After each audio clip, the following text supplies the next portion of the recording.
Hello everyone, I'm Millicent Walker. Here's what's coming up this hour. 17 people killed following a gas leak in Bocksburg, South Africa. The victims reportedly died from inhalation. Plus, Facebook founder Mark Zuckerberg introduces Threads app, a rival to Twitter, says 10 million users have signed up already. Welcome back. You're watching The World Today on Channels Television. A somber mood subsists in Bocksburg, South Africa, after 17 people died, including 3 children, following a gas leak there. Police and forensic investigators say toxic gas leak remains active and people have been advised to stay clear of the area. Our South Africa Bureau Chief Betty Dibia has more. The Premier of Gauteng Province, Panyaza Lesufi, accompanied by other officials, did a walkabout at the OR Tambo Hospital to see the survivors of the gas leak incident. The situation is still heartbreaking, very difficult. Earlier on, when we were communicating, we indicated that of the children that were admitted, there were 3. The number has been revised to 4. With one baby of 2 months, we went to see the baby.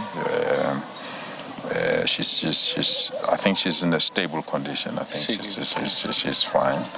We have 5 adults that were admitted in the wards. 1 female is on oxygen. We checked her; she's awake and talking. Just worried about the husband. I think she received information that the husband passed on while she was here. Meanwhile, back at the Angelo informal settlement, residents could be seen standing in groups, mostly talking about what happened the night before. Lord Shaba says it is sad indeed. While Nyameka Modise claims her boyfriend, an illegal miner, also died in this incident. At the epicenter of this particular gas leak, police operatives were busy dismantling the shacks and gas cylinders allegedly used by the illegal miners, or Zamazamas, for their activities. Yeah, you see, the issue of illegal mining, it's not something which it can only be solved by the police alone. I've said it before and I'll repeat it again now. It's a whole of government and public sector approach which it will assist us, meaning that each one of us who must have the responsibility. Those who are responsible for rehabilitating those abandoned and derelict mining shafts, they must do their part. Because when they were issued with the licenses to can mine, that is one of the conditions which is given to them, that when we are done rehabilitate, people, they don't do that. They create a problem for us. Many of the residents said they were too scared of the Zamazamas to speak on camera. But those who spoke of it say it was a traumatizing scene watching several people drop to the ground as they inhaled the gas on Wednesday night. The mayor of Ekurhuleni municipality, Sivuyile Ngotwana, gave details of what happened. We are here in Bocksburg, as we all know that there was an incident of the gas last night.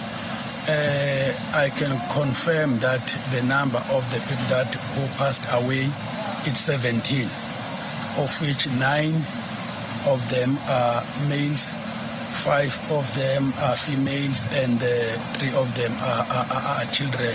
And the youngest children, it's 1 year old who passed on. This comes barely a month after the bodies of 31 illegal miners were discovered in the Free State after a gas explosion on the ground, adding to a string of deaths and criminal incidents the government is yet to find a way to put a stop to. From Johannesburg, South Africa, Betty Dibia, Channels Television News.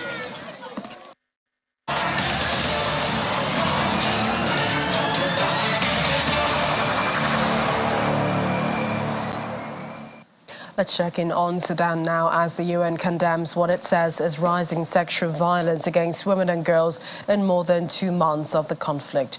The UN Human Rights Office in Sudan said it had received credible reports of more than 20 incidents of conflict-related sexual violence against at least 57 women and girls. It said that in one incident, as many as 20 women were raped in the same attack. The UN's chief humanitarian official, Martin Griffith, said it was unconscionable that Sudan's women and children were being traumatized in this way. In another development, experts are scrambling to save what they can of Sudan's cultural heritage amid months of fighting. With reports of lootings in the country's museum and ancient works of art at risk, a fighter from the warring faction, the RSF, who wants to remain anonymous, says the situation is otherwise. A fighter from Sudan's paramilitary rapid support forces gives a tour of the country's national museum. He says rumors that the RSF has destroyed such institutions are lies and disinformation. Whether that's true or not, the conflict his faction has been fighting against Sudan's army since April is taking a toll on the country's rich cultural heritage. Ibrahim Musa, a general director of Sudan's National Corporation of Antiquities and Museums, has this to say. We are trying our best to make sure that these monuments, to report that these monuments are known to other people, are reported. And to us, what is going on and what is happening.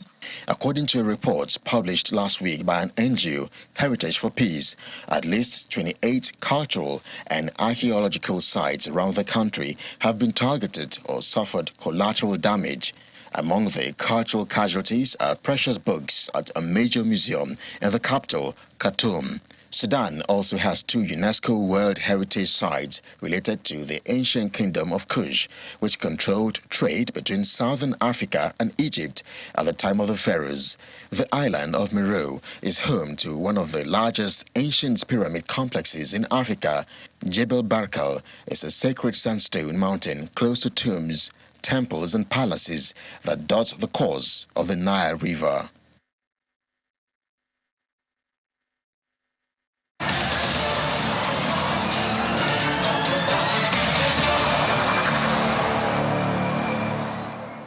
Let's step across the border to South Sudan, where President Salva Kiir says delayed presidential elections will happen next year, with him on the ballot for the ruling Sudan People's Liberation Movement Party.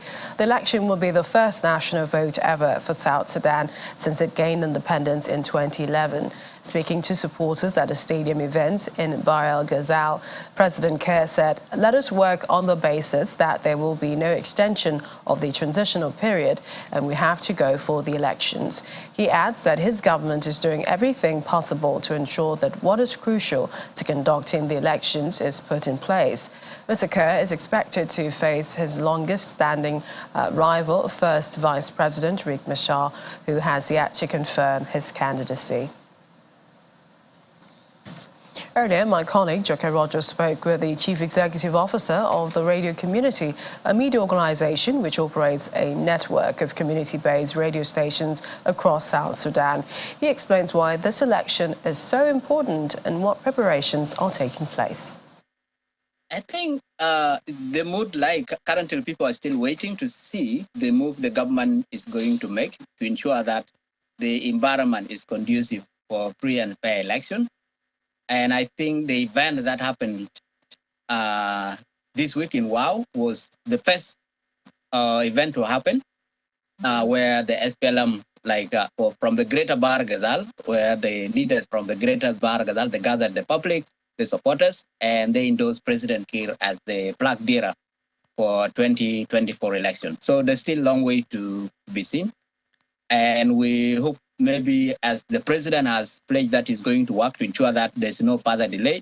So the only challenge that people are seeing is that based on the election is part of the peace agreement that is to be done, and that will mark the end of a transition government, because currently the government which is currently in South Sudan is a transition government, whereby that is a composition of parties to the revitalized peace agreement which was brokered by the Sudanese president, former Sudan President Umar al-Bashir in 2018.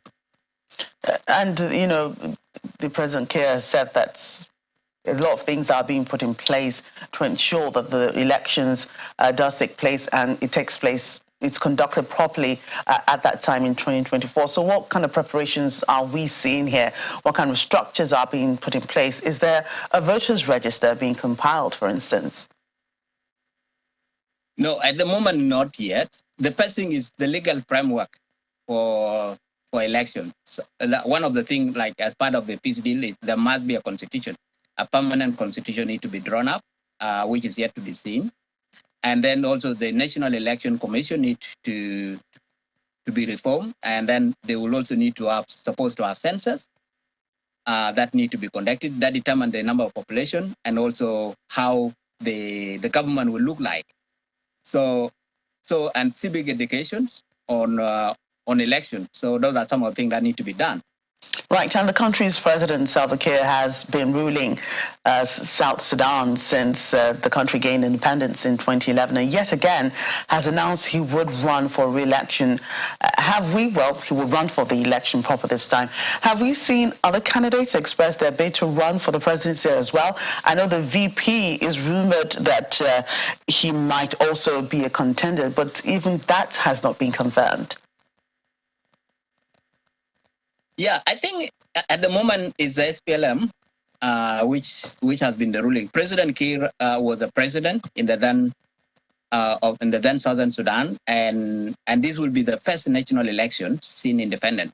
So which was actually supposed to happen in 2015, but after the independence, the country slid back into an internal armed conflict, which was the result of a power struggle between president and his former deputy, which is currently the first vice president, Dr. Riek Machar. So we are yet to see how the political environment is going to look like, and also the political space. Currently, the SPLM. Currently, we are seeing SPLM, which is the one who is doing, but we have not seen other political parties. How are they going to mobilize also so that they can also name their flag bearer that will be able to contest against President Kiir? Away from the African continent, British police are investigating a serious collision involving a car at a primary school in Wimbledon, South London, which had injured 2 adults and 7 children, but which was not believed to be terror-related. Police say a car collided with a building at the Study Prep, a school for girls aged 4 to 11 in Camp Road, and several people were treated at the scene. Shortly after, the police was swarming with ambulances, including the Air Ambulance Service, fire officers, which were involved in the initial response. Meanwhile, 2 climate protesters today interrupted Labour leader Keir Starmer as he delivered a speech in the southeast English town. The protesters held a banner reading "No more U-turns, Green New Deal" behind Starmer as he was delivering the last of his party's 5 missions. The protesters said Starmer had U-turned on a green energy plan, and following a short exchange with the Labour leader, the pair were led away by security. We are on the side of economic growth. Will you just let me please get on with this? Thank you very much. Stop making... A jury in the trial of 10 men accused of involvement in the triple suicide attack at Brussels airport and the city's metro claimed by Islamic State in 2016 is set to consider its verdict, bringing to an end the country's largest court case. The Brussels bombings killed 15 men and 17 women from almost a dozen countries, many of whom lived in the city, which is home to European Union institutions and NATO. More than 300 were injured. The accused were to be given one last opportunity to speak during the hearing on Thursday, July the 6th, before the jury rose to consider its verdict. They will have to answer more than 300 questions and will go into full isolation for about 2 weeks, unprecedented in Belgium. 8 of the accused, including the main suspect in the Paris trial, Salah Abdeslam, are charged with murder and attempted murder in a terrorist context, as well as participation in activities of a terrorist group. One of the group is presumed to have been killed in Syria and is being tried in absentia. The trial, which was held in the former headquarters of NATO and is estimated to cost at least 35 million euros, lasted 7 months with nearly 1,000 people represented. And plumes of white smoke have been seen rising from hills in southern Lebanon after Israel responded with cross-border strikes to 2 rockets fired from Lebanon towards it. The incident came amid heightened Israeli-Arab tensions after Israel this week conducted one of its largest military incursions in decades in the occupied West Bank, targeting the Jenin camp, a Palestinian militant stronghold. 3 security sources in Lebanon said 2 rockets were fired toward Israel, one of them landing in in Lebanese territory and the second near a disputed area at the border. After initially saying it had no indications of any unusual incidents on its side of the border, the Israeli military said a projectile had exploded there. There was no word of any damage. And Facebook founder Mark Zuckerberg now bears another title as founder of Threads, the new app rivaling Elon Musk's Twitter. Threads allows users to post up to 500 characters and has many features similar to Twitter. Earlier, Mr. Zuckerberg said keeping the platform friendly will ultimately be the key to its success. However, some early users on Wednesday reported problems when uploading images, hinting at teething problems. Users see a feed of posts, which Meta calls threads, from people they follow, as well as recommended content. They are able to control who can mention them and filter out replies to posts that contain specific words. Unfollowing, blocking, restricting, or reporting other profiles is also possible, and any accounts users block on Instagram are automatically blocked on Threads. Well, Chief Technology Officer at MBL Digital, Jacob Vermeulen, has taken a good look at the app and decided initial challenges using the app are indeed due to teething problems, but it would take a lot of experience from Meta to get things up and running. I'd say it is very much following on from the previous few weeks of let's meet in a cage and fight. An early blow has been brought in from Meta to, can we call it the Musk Empire, whereas Twitter is confused, it's down, users don't know what's happening, what the status is, how do they relate to Twitter anymore. Twitter has been thrown open, then restricted, thrown open, restricted. So people are confused about where do they stand with this product and how do they use it. So very much an opportune time to step in and say, here's the alternative. I think it's not surprising because they have been pushing on Insta and on Facebook. And it's essentially porting a lot of those users. So you'd expect it to be a near overnight leap from Instagram into, okay, we can now access Threads, so let's do so. And probably also because of a lot of celebrities has been headlined as they now have accounts on Threads as well. So you will have people following for that reason. That they've got a user base instantly, whereas all other competitors needed to start from scratch. It's also taking in a lot of experience that comes from Meta. They are the leaders in terms of targeted advertising, and that will be applied here. As well as the curation and just the oversight of content. So you will not necessarily stumble into the same space that Twitter at the moment finds itself in, where it's confusing advertisers, confusing users, both in terms of use, what's allowed, chops and changes every now and then, that they might not know what they'll see, where they will be advertised, and therefore I think will appeal to a different audience than what you might have in Twitter. I'm not saying it will kill Twitter, but it will definitely become a viable alternative because of that instant user base and the way they approach it. Welcome back. For more on the Twitter versus Threads rival, joining me now is a social media expert, Maiwa Tijani. He joins me from Oxford in the UK. Hi, Maiwa. What do you make of this app, and have you tried it? Thank you for having me. Yes, I have tried it, and I think that the advantage that this app has, beside the Meta advantage, is that a lot of a different generation or different mix of generations, from millennials to Gen Z to Generation Alpha, are all getting into the app at the same time. So we are all early adopters. We are seeing app being born at about the same time, and our interactions with it would differ. And right now, I think that the way the app is, the user interface, the whole thinking around it, the simplicity that we have right now, is a good start. And of course, having an app today that does not have ads in it from the start is also something that if you're trying to escape from ads in the social media space right now, that's the place to go to. Is it strong enough rival for Twitter? Looking at the numbers, I would say that this is a good start, but strong enough rival, maybe it's too early to tell. Okay, right now, the app already has over 30 million users on the first day, which of course no other app right now on social media can boast of that kind of first day performance. But of course, we understand that it is feeding off the whole Meta ecosystem. Twitter has over 450 million users. About 400 million of those are active every month.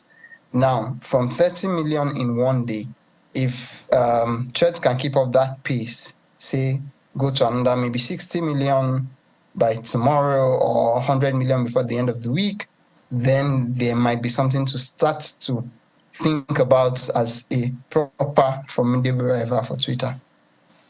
Twitter is already popular with most news media organizations and other organizations as well. How much of an impact do you think Threads will make on this sector? I think that Twitter will still hold its position, in my opinion, as that that global village square for ideas, for discussion, for media organizations. But with the strategy that Thread is playing right now, they have the numbers. So for example, there are over 1 billion people on Instagram. If they're able to pull in even 30% of that number into Thread, it becomes a very vibrant place, a very vibrant community for that kind of conversation that is going on Twitter. I think some of the features that are available on Twitter that are not available on Threads are also going to be very strong in deciding how much how important the app becomes. So for example, trending stories. If you go to Twitter now, you can go to the trends and say, okay, this is what the world is talking about at this particular point in time. That is not something that you can exactly aggregate on Threads the way it is right now. And so these are some of the issues that of course, like Zuckerberg has been saying that the founder of Facebook, Meta, has been saying that this is version 1, this is version 1, this is version 1. So we would like to see what version 2 would look like, what version 3 or maybe is 1.1, whatever the updates would look like, what it would bring, the introductions, what people would ask for, the whole DM situation that people have been talking about a lot since the app launched. So all of this would be what would feed into if this would be something that we would be able to say head to head, this is how it's going on with Twitter.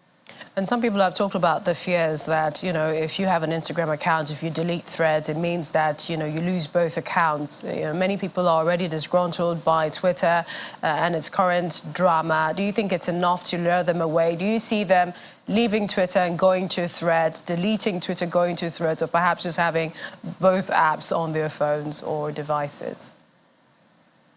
Okay, so before now, there's been a lot of predictions around Twitter numbers reducing by 5% in 2023 and maybe balancing out somewhere in 2024. So that reduction is likely to happen, especially with this kind of competition that we are seeing around the system, around the entire ecosystem, not just with Threads. But the whole issue of if you delete your Threads account, you lose your Instagram account. I think that right now, Meta is basically playing it as, we are trying to see how we can figure that out. But I feel like it's deliberate, it's strategic to say, okay, when you've tested it, you don't just up and decide that, you are no longer interested and you think that this should go. So I think that is deliberate. They've gone on to say that there's a difference between deactivation and deleting. So if you delete the account, you lose your Instagram account. Or if you deactivate the account, you still have your Instagram account. So I think it's a deliberate move to make sure that people stay on the app for an extended period of time. Like, don't just come and test the app and leave. Test the app. You are not able to leave maybe in under 30 days, except maybe you deactivate your account. But even if your account is deactivated, it still counts to the numbers of signups that they've been able to get within that short period of time. So I think everything that is happening right now is strategic. And the decisions they make basically going forward is going to influence how the app would influence the general global market square within the days to come. And finally, before we let you go, Maiwa, does anybody know how Elon Musk feels about Threads? I think that so far we've not seen a direct reaction to threats from Elon Musk, and I think that one of the things that, from my perspective, one of the things I've seen Elon Musk do is that he's been doing a lot of the things that other social media platforms want to do, but cannot do because, okay, so for example, monetizing blue ticks. When he came up with that, it was seen like insane, like who does this kind of thing? But before we knew what was happening, it was adopted by Meta and is being adopted across the industry generally. And now he's talking about rate limits. You can't see more than a certain amount of tweets. And a lot of that feeds into the infrastructural costs of running the platforms. If he's successful on that front, we would also see some of the adoption. So I think that he understands that a lot of people are frowning against what he's doing, but he's still going to do it anyway because he believes that that's the way to go. And from his other businesses, if Elon Musk has decided to go a certain direction, no matter how much naysayers he gets, he goes all the way. Social media expert Maiwa Tijani, thanks for sharing your thoughts with us. Thank you.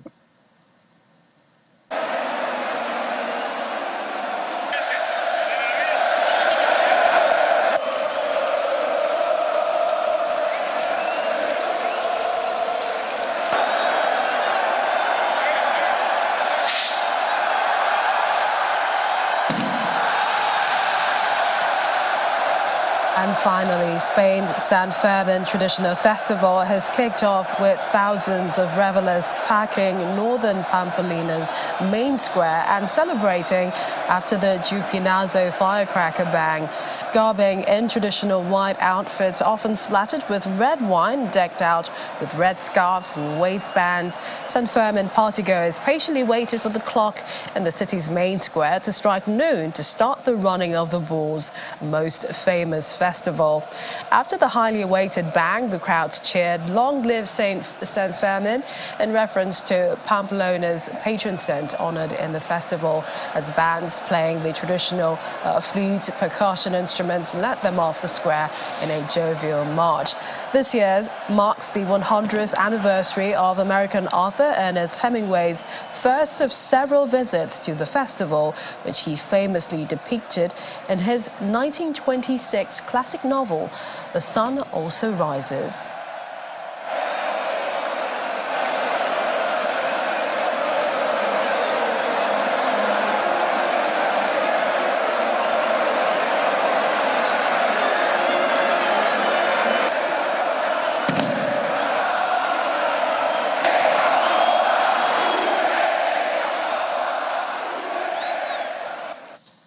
What a crowd.